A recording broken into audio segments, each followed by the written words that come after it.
Now on Today's Money, how to ask for a raise. Even if you feel you deserve one, you may not know the right way to ask for one. So how do you get that difficult conversation started? Here are some ideas of Today financial editor Jean Chatzky and Rana Florida, a business advice expert for the Huffington Post. Oh, this is such a tough topic, you guys, because sometimes we know we're underpaid. We know people around us are paid more, but just the idea of walking into our boss's office is a tough one, isn't it, Jean? Especially for women. Yeah. Oh, yeah. So much more for women than for men. The folks at Sheconomics, they took a poll. 9 out of 10 women said they believe it's embarrassing, and 2.5 times more women than men said they found it humiliating. Wow. Which really bothers me, because there is nothing humiliating about asking for a raise, especially if you've done the work to deserve it.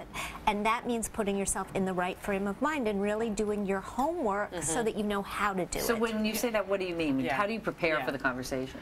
I think timing is key. I mean, timing is very important. Yes. First, don't roll off the beaches of St. Bart's after a 2-week vacation and waltz into your boss's office and think that's a great time to ask for a raise.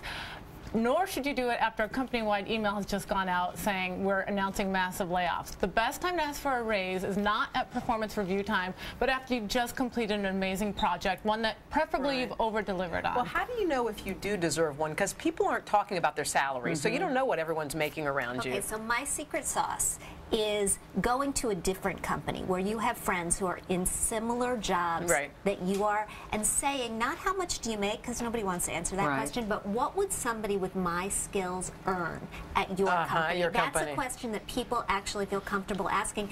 And you should also hit the internet. I mean, websites like salary.com and monster.com, they are so much so much information on exactly what people are earning. But when you go in, what is the how do you start that conversation? I happen to know that this is what other people make in this the right job. way. How do you do your homework? So benchmark your salary against other executives in similar cities. So don't benchmark yourself against someone working in New York City if you're working in Tulsa. So get a great range.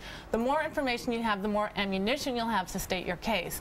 Also, go into your boss's office with a list of accomplishments, recognitions, awards, things that you've really overachieved on.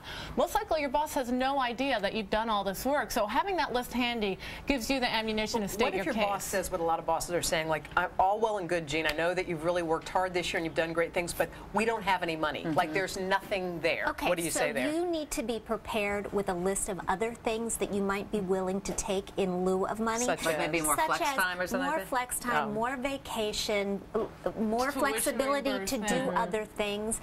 But I wouldn't leave without suggesting that I'm going to come back and revisit the concept of actual money in 6 months, because that's what it's all about these days. Salaries have been stagnant for such a long time. Should you give the specific number to the boss? Absolutely. Okay. Tell them what you want. But shoot 5 or 10% higher than you actually want to be, so that your boss has some place to negotiate down. Okay. So he doesn't feel that. It's got to be a win for the person on the other side of the table. Be prepared for a no answer, and then have a list of things that you would accept instead. Okay, great. Sounds good. Thanks, guys. Thank you so much.